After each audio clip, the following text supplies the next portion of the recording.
Sebenarnya dia tercetus idea itu pada tahun 2015.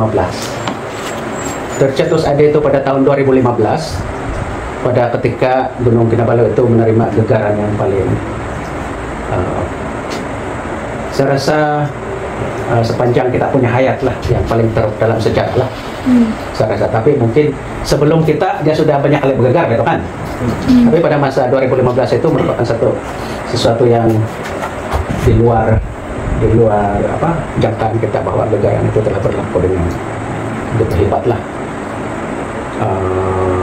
Dan semua kita tahu bahwa gegaran itu berlaku disebabkan oleh satu peristiwa yang kita percaya sebagai orang Sabah ataupun etnik yang berlatar belakangkan orang dusun ataupun orang-orang Borneo lah kan, bahwa Gunung Kinabalu itu kan ada penunggu, ada Aki Nabalu kan, kita percaya itu. Jadi Aki Nabalu itu dia berada di sana sebagai penunggu, tetapi Gunung Kinabalu itu sendiri sebenarnya kita anggap sebagai Aki Nabalu kan. Kita berpendapat begitu. Jadi itu yang saya kaitkan dengan tadi, itu alam itu adalah satu yang hidup kan, yang mencetuskan kita punya budaya. Jadi ada penunggu. Bila ada pelancong-pelancong, yang apa dia buat tuh, kamu ingat apa dia buat? Yang bergambar berjemaah di sana dalam keadaan yang luar biasa kan, yang tidak berbaju kan. Untuk sebenarnya dia orang kalau ikut dari sudut pandang mereka itu tidak salah, sebab dia orang ingin mencipta kenangan dan dia mau tunjukkan kepada dunia itu adalah satu kejayaan yang luar biasa kan. Tetapi kebetulan pula selepas gambar-gambar itu bergagarlah pula kan. Jadi ramai orang di sana sini, dari Kota Belud ini pun, kalau kita matahari itu memancar ke sana dan kita tengok dari sini, kita nampak itu dia punya kesan-kesan runtuh itu, Pak. Dia putih itu. Orang-orang di sini mengatakan itu Aki Nabalu, dia bilang. Dia orang dalam bahasa dusun nerwalan dia yakin. Nah, dia bilang maksud dia sudah mengalami satu keadaan yang sangat berat, sangat luar biasa. Jadi dia masih berada dalam keadaan sakit gitu. Dia masih berada dalam keadaan sakit. Jadi itu menunjukkan bahwa semua orang itu dia percaya benda-benda yang tidak nampak itu kan. Bila dia dikacau Aki Nabalu itu, kemudian dunia itu bergegar, gunung itu bergegar dan menyebabkan kemusnahan. Jadi bagi kita yang mungkin tidak percaya pada itu, kita menganggap itu sebagai satu kebetulan dan bencana alam semata-mata kan. Betul? Ada yang kamu yang percaya begitu kan? Ataupun kita terikut-ikut juga dengan percaya nenek moyang? Adakah? Kamu percaya nih kan? Ya, itulah sebenarnya yang berlaku. Jadi kita tidak boleh lari daripada apa yang dikatakan oleh orang-orang yang memegang adat nenek moyang yang bercakap bahwa dia diganggu, kemudian dia marah, kemudian dia bergegar dan runtuh kan. Jadi bila dia runtuh, semua orang cakap, oh Gunung Kinabalu dia menangis kan. Dia belum pulih daripada perasaan yang perasaan yang teraniaya, itu menyebabkan dia menangis. Jadi itu yang menjadi tema itu. Gunung Kinabalu itu menangis karena telah dicemari dengan gelagat-gelagat daripada orang asing begitu kan. Nah, kamu tahu juga kronologi itu kan, sampai orang itu telah dipanggil di mahkamah, barangkali saya tidak tahu lah, dia pernah dipanggil dan di soal siasat tentang itu. Dan orang asing itu, orang-orang yang terlibat itu sebenarnya dia tidak peduli tentang itu. Dia peduli tentang sebab dia orang tidak percaya, kita yang percaya kan. Jadi kebetulan untuk meredahkan itu kan, ada satu ritual, betul kan? Ya. Ada satu ritual yang telah dibuat. Di mana itu? Di mana dia punya? Di kaki gunung. Di kaki gunung. Dan kebetulan pada masa itu yang ketua bebelian menjalankan ritual itu saya punya pakcik. Macam Mansir itu kan, adik kepada bapak saya, dia yang mengetuai itu. Sebab dia adalah ketua bebelian semasa dia hidup. Ketua bebelian seluruh Sabah. Tetapi banyak, setiap tahun dia yang akan dipanggil di dia yang akan dipanggil di KTCE untuk memulakan ritual. kemudian untuk menabalkan si parent supaya hubungan siapapun dia terlibat sama. Jadi maknanya dia mempunyai nama besar. Kebetulan dialah yang bersama dengan Bobolian yang lain yang membuat ritual itu. Jadi tujuan dia apa itu? Dia memujuk supaya Kinabalu itu tidak akan terus, dia tidak akan terus di apa? Kaus gitu kalau dalam bahasa itu. Dia tidak akan kumaus terus menerus dan dia keadaan itu akan reda lah, keadaan kembali seperti biasa. Jadi saya tidak ingat beberapa binatang yang telah dikorbankan. Anda boleh ingat tak? Tidak. Kerbau semua. Kambing. Kambing. Macamnya juga kerbau kan silap.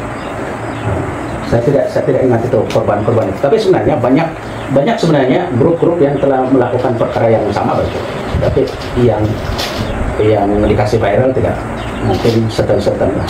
Jadi saya punya pakcik itu ada di situ, dia sambil dia membaca reciting itu bacaan apa tuh ritual itu kan, lagu-lagu yang lama itu, lagu memuja. Ada juga anak dia terlibat ke sana dan banyak Bobolian yang lain. Saya rasa di seluruh Sabah ada yang itu. Jadi itulah dia peristiwa yang telah berlaku dan bagaimana semua orang-orang yang tertentu itu turut terlibat dalam pemujukan itu. Tetapi di pihak kita ada satu pengajaran yang kita buat bahwa kita harus berbalik kepada saya punya tema kan, kita harus menghargai, kita harus mencintai, dan kita harus menghormati budaya itu kan, walaupun kita rasa itu semua itu tidak benar, hanya kebetulan, betul nggak? Ada dalam diam-diam hati itu kebetulan siapa itu kan, gempa bumi berlaku di mana-mana kan, kita selalu cakap gitu. Tetapi secara diam-diam kita masih lagi mengakui bahwa alam itu adalah sesuatu yang hidup dan dia tidak boleh diganggu. Kan? Kamu percaya?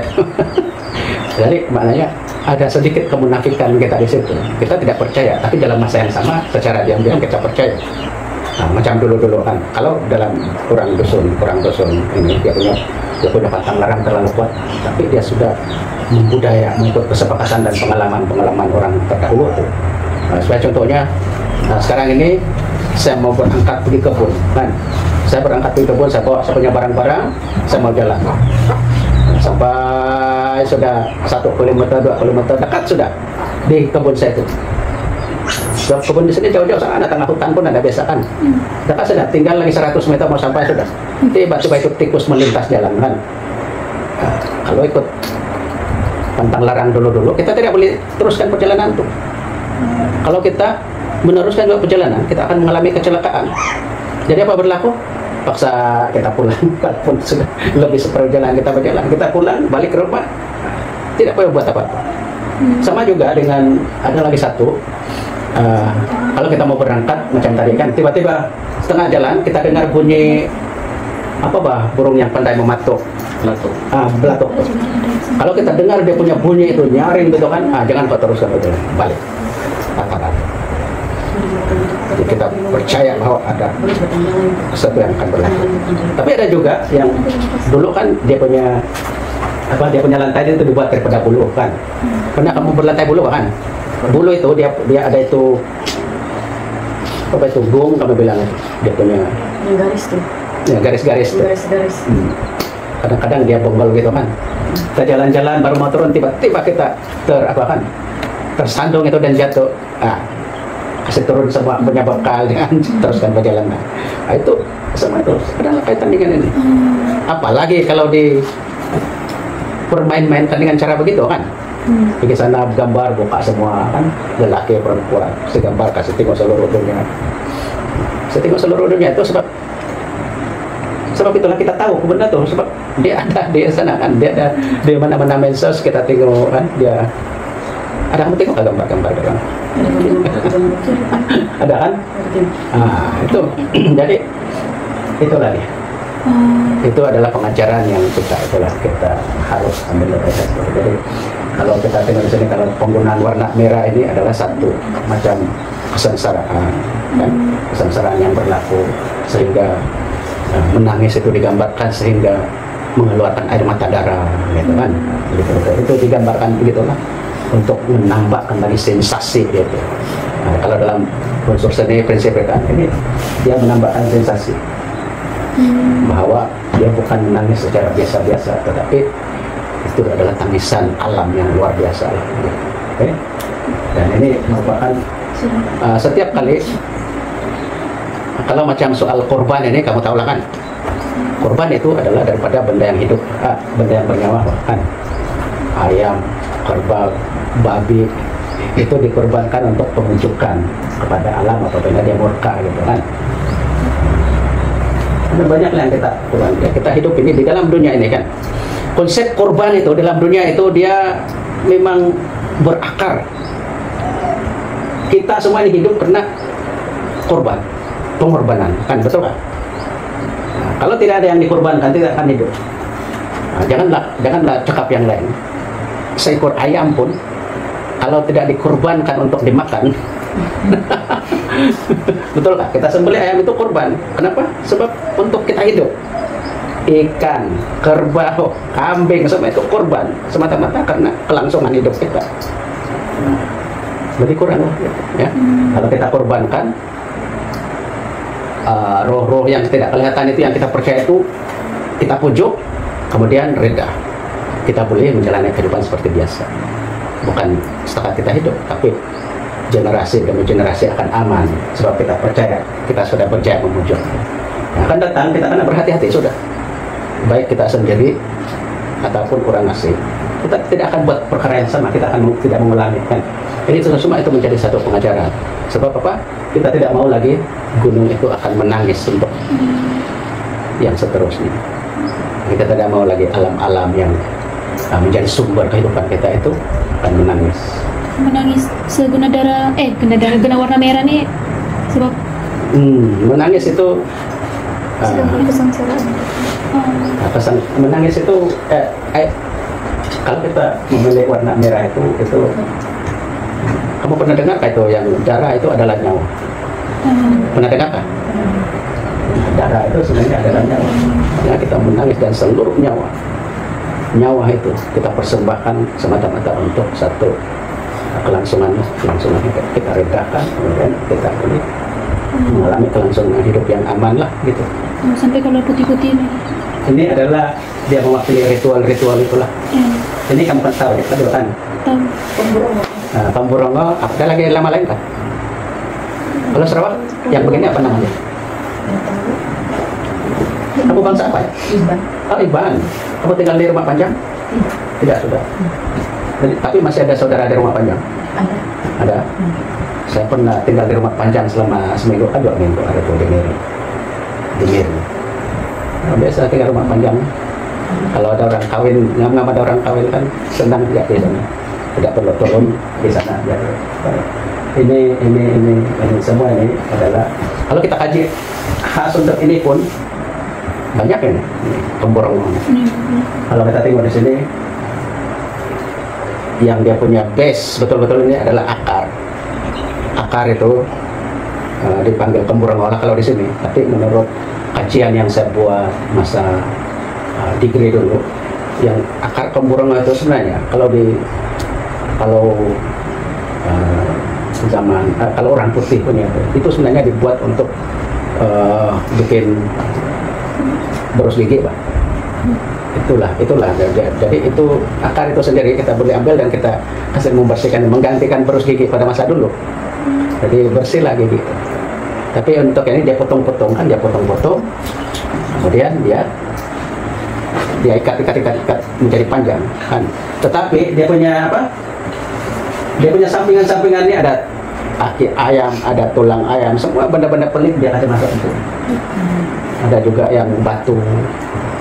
Kita biar orang percaya semua itu ada penghuni dia, dan bila dia dibuat ini senanglah. Ini saya punya mama pun ada nih dulu. Tapi dia sentiasa letak di rumah, Pak. Saya ingat lagi kalau macam hujan lebat kemudian guru sambung menyambung pada waktu malam, Pak. Dia pandai untuk diambil, dia ini kan. Dia memujalah menggunakan itu. Dan dia ini boleh bergetar nih. Kalau datang sudah itu dia akan bergetar. Kan di tempat kamu banyak lagi nih kan. Dulu saya nampak. Nampak? Ya, dia masih bangun nggak terus bergerak sendiri. Bergerak tuh. Tapi kalau kita yang tengok tidak pengalaman, oh dia kasih begini betul, dia lakukan. Tapi sebenarnya betul dia ada penghuni di sini. Jadi dia bila kita puja-puja, kemudian dia akan bergetar. Ini tidak diamalkan sudah sekarang nih. Tetapi saya ada satu buku yang mengandungi bacaan-bacaan dia tentang macam mana kasih bangun ini. Itu buku itu ada di kedai dibeli 150 harga dia. Ditulis oleh orang putih pada masa dulu, masa sebelum perang Jepun kah selepas. Dia datang ke sini dan dia buat kajian tentang itu, dia kumpul semua itu mantra-mantra untuk menjadi pemuja kepada ini. Tapi dia tulis dalam bahasa Inggris dan dia tulis dalam bahasa dusun yang lama, kemudian translate dalam bahasa Inggris. Kamu tahu itu mantra yang ditulis bahasa dusun itu pun saya tidak paham termasuk dia. Tapi bila dia translate into English version kan, baru kita paham. Sedikit-sedikit lah kita paham. Nah, tapi itu sekadar bacaan lah sekarang. Jadi itulah dia berkaitan dengan Gunung Kinabalu menangis. Jangan kamu kasih nangis lagi di gunung ya. Kami mau tanya yang masalah sebuah itu kan siapa yang sebayangkan atau sesarkan sebagai audiens utama karya itu? Oke, yang pertama sekali ialah apabila saya buat ini, saya punya target ialah saya mau orang paham isi hati saya, apa yang saya ingin nyatakan, apa message yang saya ingin sampaikan. Saya ingin paham, orang paham, dan yang kedua ialah saya mau orang meneladani ataupun orang kalau berlaku satu peristiwa itu, kan kita ambil pengajaran daripadanya. Masyarakat lah nih. Nah, masyarakat. Tetapi yang paling saya utamakan di situ adalah generasi yang akan datang. Generasi. Kalau saya kata generasi muda, oke juga. Tetapi bukan setakat itu. Generasi yang selepas itu. Selagi dia menyaksikan lukisan ini dan dia akan belajar sesuatu daripadanya, itulah sasaran saya. Tapi macam orang-orang yang terlibat dengan benda-benda ini, dia tidak perlu, sebab dia sendiri ada terjun di dalam dunia itu kan. Tapi bagi yang kita tidak paham tentang budaya ini, macam generasi-generasi yang mana hampir-hampir terhakis sudah dia punya kecintaan, kepahaman dia tentang budaya itu, dan apalagi tentang pantang larang itu kan. Adakah itu sedang berlaku pada generasi kita sekarang? Kamu rasalah? Atau mungkinkah itu akan berlaku? Saya contohlah, kita ambil satu, jangan menyanyi di dapur, nanti tidak orang mau. Adakah begitu? Kamu sudah dengar? Saya pernah dengar. Jangan menyanyi di dapur, nanti membujang sampai tua. Gitu kan? Nah, itu mungkinkah itu akan disebut-sebut lagi pada generasi selepas kamu, generasi yang jauh sudah pasti itu akan dilupakan dan dia dijadikan sebagai cerita semata-mata kan. Tapi setiap apa yang dikatakan oleh nenek moyang itu sebab berdasarkan pengalaman. Nah, mungkin itu pernah berlaku, jadi mereka percaya begitu. Jadi inilah peranan dia tuh. Target dia adalah orang-orang generasi-generasi kita dan selepas kita dan selama-lamanya. Kamu percaya ini lukisan nanti, ataupun lukisan yang berada di museum itu, selepas kamu kan anak-anak kepada anak kamu akan datang dan buat kajian. Kalau sampai di sana. Jadi maknanya untuk generasi-generasi yang akan dilahirkan selepas kita. Yang bahan yang bahan yang seguna nih apa? Untuk Ini akrilik, ada sebenarnya ini campuran sebenarnya ya. Campuran akrilik dan kalau kita tengok ini ada yang tebal-tebal sih kayak ini. Iya.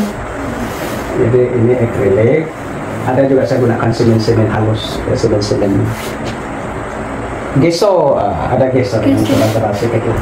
Untuk kasih nampak di timbul? Itu boleh. Gitu. Jangan timbul. Simin rumah. Gesso. Gesso nama dia. Kalau kamu pergi stationery, kamu cari saja gesso. Dia boleh digunakan untuk membuat texture. belum pernah guna. Menggunakan kamu gitu ya, bahan-bahan. Yes. Jadi yang ini lukisan seni, Bang. Saya tutup. Penerimaan Nanti habis film.